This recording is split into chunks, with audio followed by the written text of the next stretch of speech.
Cuckoo, welcome to Sunday Creative, where we're throwing outdated hustle culture in the trash and giving creative entrepreneurs the self-care strategies they actually need to thrive. I'm Clyde Jean, creative wellness strategist, your fellow creative entrepreneur, and your go-to for making sure your business does not burn you out before you get to enjoy your success. I'm talking real deal self-care, the kind where we're all about balancing big, bold, creative dreams with the energy and well-being to sustain them. Because the real flex is a thriving business and a thriving you. So go ahead, grab your matcha, get comfy, and let's get into it. So, if you're new to launching or haven't successfully launched yet, one of the biggest things that could be catching you up is a lack of awareness or acceptance of how your energy works. A lot of times, for introverts, for those with ADHD, and for many folks, right, we get super energized by the idea of launching our creative thing into the world, right? We actually get a lot of the foundational work done, and then what? Then it's time to show up, get visible, put ourselves out there, and then what happens? We lose momentum fast, and that rocket launched slows down and starts descending quicker than a deflated balloon, and then you move on to something else. Let me know if this sounds familiar. Now, part of this is a mindset thing, right? Putting ourselves out there, especially when we haven't really done so before, or haven't let our authentic selves shine before, or we have a negative experience around that in the past, it can be a big thing to take on psychologically, right? And we can deal with that in another episode, okay? I do have some ideas and things to share about that. But the other part of this is an energy management thing.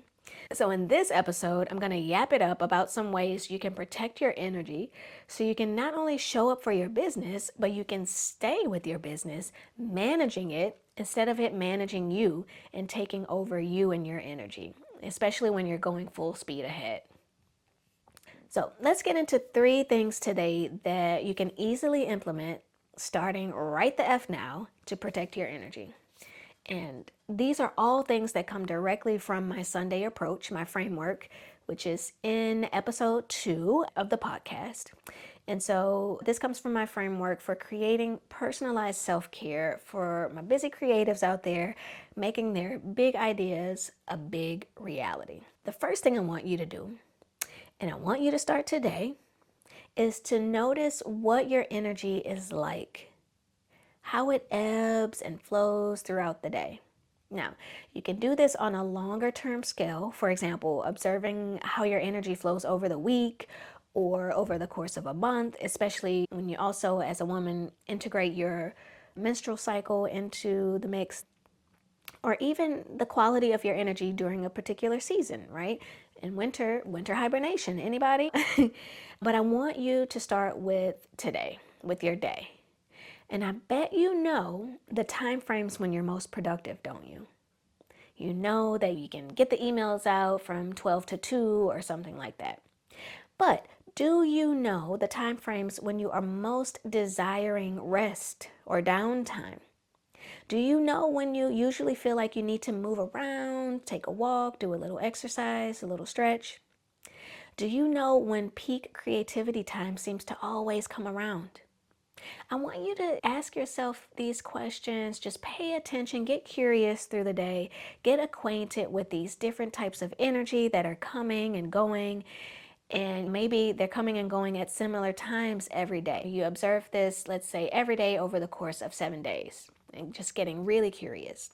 Because instead of ignoring these cues, I invite you to now align your routines, your business life and your personal life, your routines and your practices, along with these times of day where your energy is doing whatever it's doing, so that eventually you're no longer working against your energetic rhythm. You feeling me? Awareness is the name of the game.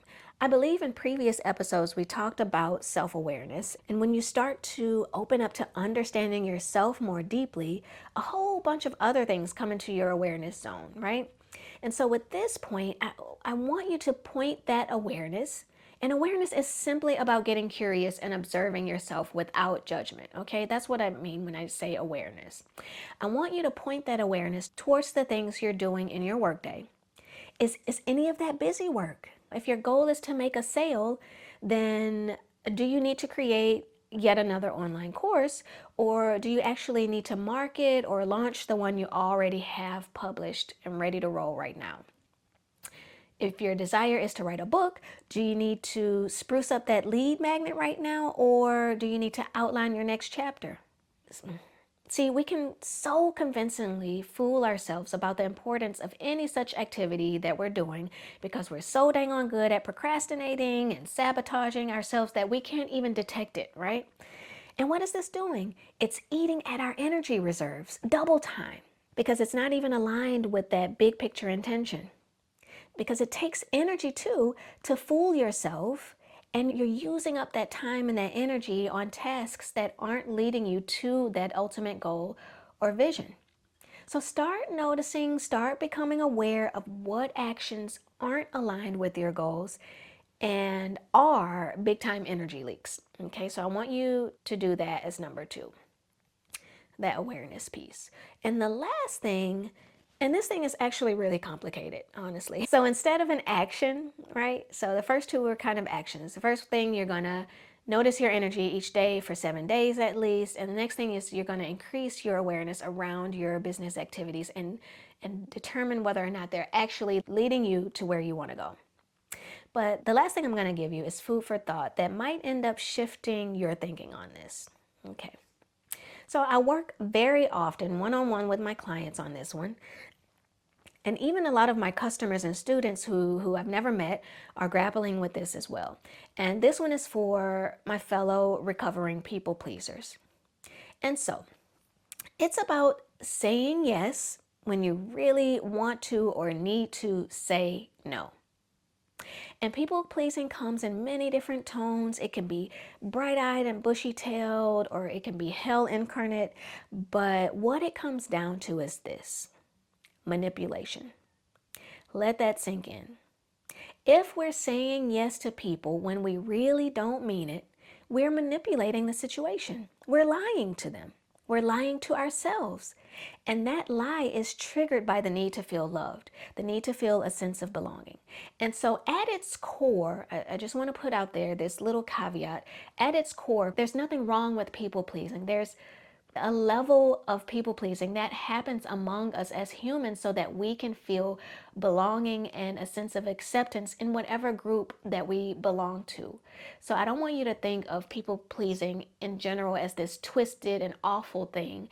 But when we start to let people pleasing make decisions in our lives and make decisions that actually also block us from taking actions we need towards realizing our goals and self-realization in general, that's where people pleasing, we need to rein it in some, okay?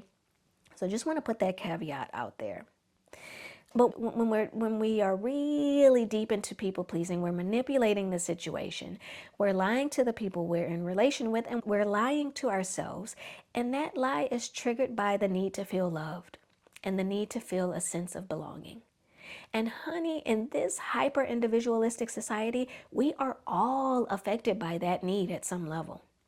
But what I want you to know right now is that saying yes to things that you want to say no to is actually getting you further away from that sense of acceptance and belonging and just feeling right in your own skin and not so awkward.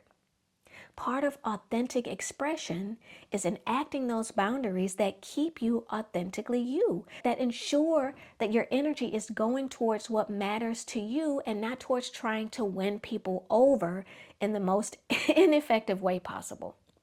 Because you won't ever find your tribe in this way. You'll always be surrounded by people who, by default, since you manipulated them with the false yes, you'll be surrounded by people who don't honor the real you.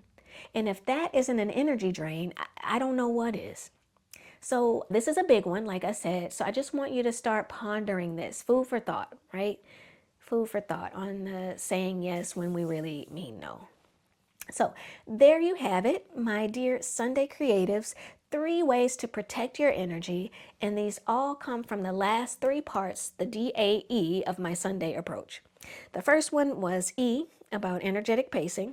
The second one was the A in Sunday, which is about aligned action taking.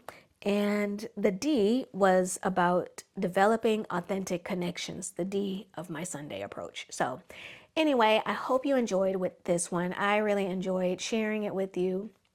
And that, my friends, takes us to the end of the episode. If any of this hit home for you, make sure to subscribe so you don't miss a thing. And if you're feeling extra kind, leave a quick review. It really helps me and it helps more creatives like you find the show. Oh, and do not be a stranger, okay? Come find me on Instagram at Soft Sunday Studio and DM me your biggest takeaway.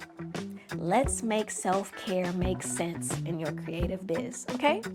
Ciao, ciao for now. Bye.